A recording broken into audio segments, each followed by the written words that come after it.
Assalamualaikum warahmatullahi wabarakatuh. Hai guys, balik lagi bersama aku Sabrina Nadia. Di sini aku mau membuat learning journal pada pertemuan ke-12. Di mana pertemuan ke-12 ini yaitu materinya telah disampaikan oleh kelompok 2. Pada pertemuan ke-12 ini ataupun materi yang telah dijelaskan pada kelompok 2 kemarin, yaitu tentang strategi menyusun TOR, peliputan berita dan artikel di media massa. Nah, langsung aja. Yang pertama itu ada tentang definisi TOR dalam konteks media massa. Nah, apa sih TOR itu? TOR atau disebut dengan Term of Reference adalah penjelasan lengkap dalam bentuk berkas atau dokumen mengenai landasan, tujuan, dan struktur proyek yang akan segera dilaksanakan. Nah, di sini TOR juga berisikan perjanjian, jadwal pertemuan, dan negosiasi yang sudah atau akan dilakukan oleh pihak-pihak yang terkait dengan proyek tersebut. Nah, dalam konteks media massa juga, TOR ini dapat merujuk pada panduan atau kerangka acuan kerja yang mengatur berbagai aspek dalam produksi dan distribusi konten media. Nah, dokumen ini itu mencakup latar belakang, tujuan, visi proyek, serta kesepakatan dan tanggung jawab antar pihak-pihak yang terlibat gitu. Dapat dikatakan bahwa TOR ini adalah panduan atau acuan dalam pelaksanaan sebuah proyek. Nah, tim project management merupakan pihak yang dipercaya untuk membuat dan juga menyusun TOR ini. Dalam TOR ini ada beberapa elemen yang penting gitu, yang harus ada dalam setiap pembuatan atau penyusunan TOR. Nah, penyusunan TOR yang sesuai dengan kaidah what, why, who, when, where, how, and how much gitu. Nah, yang pertama ada latar belakang, yang kedua uraian kegiatan, yang ketiga ada maksud dan tujuan, yang keempat ada metode dan tahapan, yang kelima ada jadwal dan tempat, yang keenam ada produk atau jasa atau disebut dengan what atau output. Nah, yang ketujuh ada tim evaluasi atau who. Nah, yang kedelapan ada logistik dan anggaran atau how much. Nah, yang kesembilan ada pelaksana dan penanggung jawab. Nah, materi yang kedua ada tentang pentingnya TOR dalam peliputan berita dan artikel di media massa. TOR ini memiliki peran penting dalam peliputan berita dan artikel, nah khususnya di dalam berita. Nah, melalui TOR, jurnalistik ini tahu batas waktu liputan dan sehingga bisa mengatur waktu mulai proses pengumpulan informasi, penulisan, editing, hingga publikasi. Nah, adanya TOR ini membuat reporter bisa bekerja terarah gitu, efektif dan efisien dari sisi waktu dan biayanya.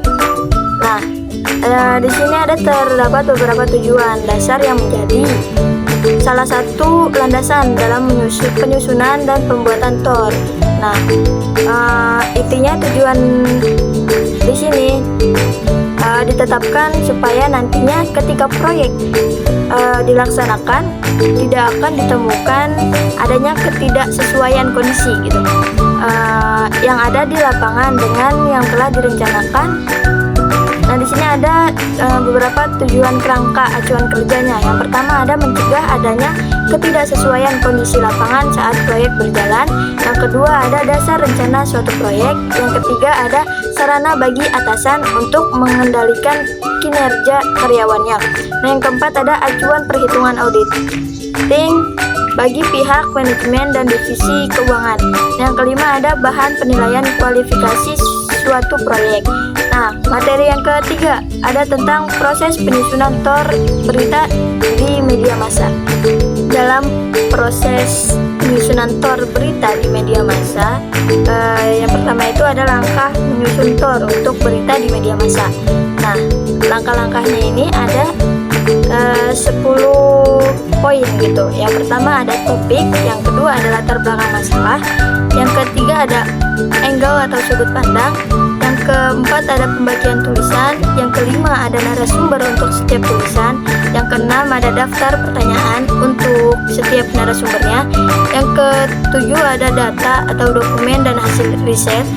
Yang kedelapan ada observasi atau hal yang perlu diamati di lapangan. Nah, yang ke-9 ada rancangan foto dan grafis. Yang ke-10 ada deadline. Nah, ada contoh TOR, peliputan berita di media massa. Contohnya ini topiknya ada gerakan Rp1.000. Nah, di dalam topik ini ada latar belakang masalah, ada angle atau sudut pandang, ada pembagian tulisan, ada juga narasumber, ada daftar pertanyaan wawancara gitu. Materi yang keempat itu ada proses penyusunan TOR artikel di media massa. Nah, dalam proses penyusunan artikel ini, yang pertama itu ada langkah-langkah menyusun TOR untuk artikel di media massa.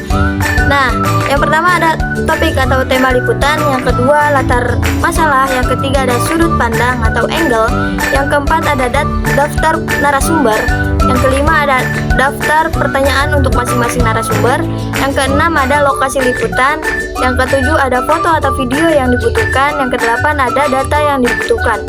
Nah, terus yang kedua ada contoh dari TOR, peliputan artikel di media massa.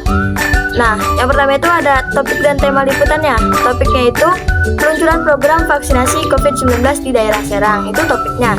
Nah, ada latar masalah.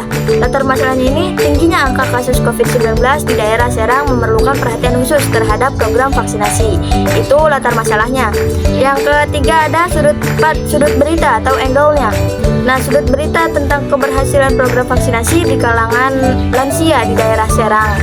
Nah, itu dari sudut pandang atau sudut berita atau disebut dengan angle. Nah, yang keempat ada daftar narasumber. Daftar narasumbernya ini kepala dinas kesehatan ataupun dokter, pasien, lansia yang telah divaksin. Nah, yang kelima ada daftar pertanyaan untuk masing-masing narasumber. Nah, menyiapkan pertanyaan yang akan diajukan kepada narasumber. Contohnya itu bagaimana efektivitas vaksinasi pada lansia. Itu contoh dari daftar pertanyaan. Nah, yang ketujuh ada lokasi liputan, di mana liputan ini dapat dilakukan di rumah sakit di daerah Serang. Itu lokasinya. Nah, yang ke-8 yang ketujuh ada foto atau video yang dibutuhkan. Nah, foto lansia yang sedang divaksinasi gitu, ataupun suasana pelaksanaan vaksinasinya. Nah, yang ke-8 ada data yang dibutuhkan, data jumlah lansia yang telah divaksin dan persentase keberhasilan program vaksinasinya itu, atau ya intinya data-data yang berkaitan gitu sama topiknya itu. Nah, mungkin cukup sekian yang bisa saya jelaskan kembali gitu materi yang pada pertemuan ke-12 kemarin. Jika ada kekeliruan dalam kalimat yang saya ucapkan ataupun ada kesalahan, saya mohon maaf. Terima kasih banyak kepada teman-teman semua yang telah menonton. Jangan lupa tonton kembali Learning Journal pada pertemuan berikutnya. Terima kasih banyak. Wassalamualaikum warahmatullahi wabarakatuh. Bye bye.